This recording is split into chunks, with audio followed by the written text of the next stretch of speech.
What up, everybody? In Tulsa King Season 3, Episode 1, we were introduced to a new character named Quiet Ray Renzetti, described to be a calm and measured New York boss. Quiet Ray was introduced at the beginning of Episode 1, soon after Dwight got out of the interrogation room with Agent Musso. He got a call from Quiet Ray, wanting Dwight to have a sit down with him in New York. Not having interest in New York and having his own problems going on in Tulsa, Dwight initially declined, but Quiet Ray insisted, mentioning that Dwight has family in New York that he can come visit. And when it comes to Dwight's family in New York, keep in mind that he sent them back to New York in Season 2 when things got dangerous in Tulsa. But at the same time, he wasn't too comfortable sending them back to New York either, after Tina's ex-husband got jumped in Season 1. Because of that, when Tina and Dwight's grandsons went back to Tulsa, he called Chicky, threatening him to make sure nothing would happen to his family. So Dwight hopped on a plane to see Quiet Ray with Goody, Bigfoot, and his sister Joanne with him. When Dwight first got to New York, he attended a parade taking place in Little Italy, a community in Lower Manhattan. At this parade, we see Dwight's grandsons as he tells them a story, but Dwight's daughter Tina wasn't shown, leaving the question, will Tina return in Season 3 of Tulsa King? Then as Dwight was sitting in Little Italy, Goody approached him, saying he got the call from Quiet Ray. When Dwight went to see Quiet Ray, he went to a spot called Antica Continental Cuisine, a restaurant on Mulberry Street in Little Italy. Quiet Ray lived in the apartment building above this restaurant. And when they got to Quiet Ray's apartment, the guard at the door told Dwight that only he was allowed to go inside, leaving Goody and Bigfoot to wait behind. When Dwight walked into Quiet Ray's apartment, they mentioned it's been a long time since they've seen each other. Obviously, this is the first time Dwight's seen Quiet Ray since he got out of prison. So it's at least been over 25 years minimum since the last time these two saw each other. While obviously Dwight went to prison and has been building in Tulsa, Ray is an established mob boss in New York City. So the first thing that Quiet Ray tells Dwight is really interesting.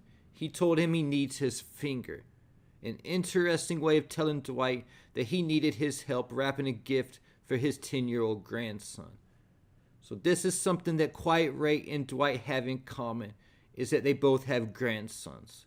Quiet Ray also mentioned that his wife used to do that type of stuff like wrapping gifts, indicating that she's now dead. This also leads me to ask the question, because I don't think it's ever been mentioned on the show before, and that's, what happened to Dwight's ex-wife, Tina's mother? She might no longer be living either, because there's never been a mention of her, and Tina was willing to leave NYC behind with no problem in Season 2, like her mother was no longer in the picture. Then once the conversation began between Dwight and Ray, one of the first things that Dwight mentioned was, it's always great to talk to the boss. And we already knew that Quiet Ray was a boss from his character description. But notice that Dwight called him the boss and not a boss. So this could potentially indicate that Quiet Ray might be some kind of overboss or a decision maker in the Mafia for Dwight to call him the boss. But if he is the head of one of the 5 families, his territory is obviously Manhattan. But we definitely know that Quiet Ray has a lot of influence within the mob because he ultimately offered Dwight his own family and territory if he were to come back to New York. But the first thing Quiet Ray wanted to talk about was the Infernese family, saying that he wasn't too happy about the way they did Dwight's deal, telling Dwight he would have did a lot better. Going on to talk about how Dwight did 25 years for their family. And we know exactly why Dwight had to do that 25 years now. And that's because of Chicky and Vince when they were young doing some stupid stuff, handcuffing a man to a radiator, ultimately with the building catching on fire and with Dwight having to kill the man out of mercy and getting caught in the process. And in addition to the cause of Dwight going to prison being Chicky and Vince, neither did Dwight snitch on Pete to get his time reduced, only to get out of jail and for them to basically banish him to Tulsa. So this is what Quiet Ray was trying to bring up, but Dwight said it was all behind him now. And at this point is when Quiet Ray told Dwight that it didn't have to be, and when he offered him his own family and his own territory. And this is a real big opportunity that Quiet Ray was offering Dwight, and had it been offered to him as soon as he got out of prison, he probably would have jumped on the opportunity. But now that he's his own man in Tulsa, and he has already built something there, he's no longer interested in returning to New York and working with the 5 families. So he told Quiet Ray no, that Tulsa is his home now. But this also leads to question, what family and territory was Quiet Ray talking about giving Dwight? Was he talking about taking over leadership of the Infernese family, who Dwight was a part of, that Vince is now running? And when Dwight let Quiet Ray know that he wasn't interested and that Tulsa was his home now, Quiet Ray stood up and pulled his seat closer to Dwight. And there's a law from the 48 Laws of Power that says do not offend the wrong person. And either though Dwight was trying to be respectable and not offend Quiet Ray didn't appreciate Dwight not accepting his offer to make him a boss. At this point, Quiet Ray's whole tone changed with Dwight, letting him know that it's time to start sharing, and that it's disrespectful when you don't share. Then Quiet Ray called the mob Dwight's real family, keeping in mind how he mentioned Dwight having family in New York initially before Dwight went to see him. Then he asked Dwight if he had to paint a picture for him. But Dwight still wasn't backing down to Quiet Ray and let him know that sharing is good when you share with who you want to share with. When Quiet Ray let Dwight know that luck isn't permanent. And that ended the conversation between Quiet Ray and Dwight.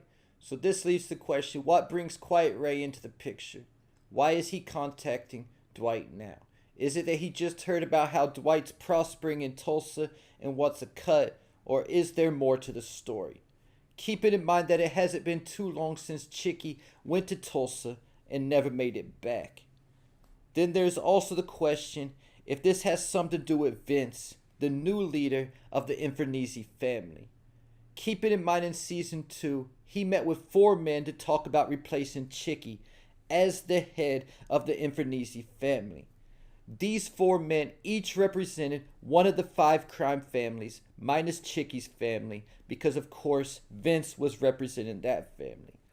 But I don't know the exact position of the men that he was meeting with, if they were the former bosses or maybe the consiglieres, because they mentioned they had to run it past the bosses first. And when it comes to the bosses, we've now met Quiet Ray and another boss who was there when Vince and his crew let Chicky know that he was being replaced. And this boss's name was Fat Jimmy. But when Vince was meeting with these 4 men, he let them know that he thinks he can get Dwight back on board. So Quiet Ray might have been talking about Dwight replacing Vince, but at the same time, he might actually be working with Vince behind the scenes.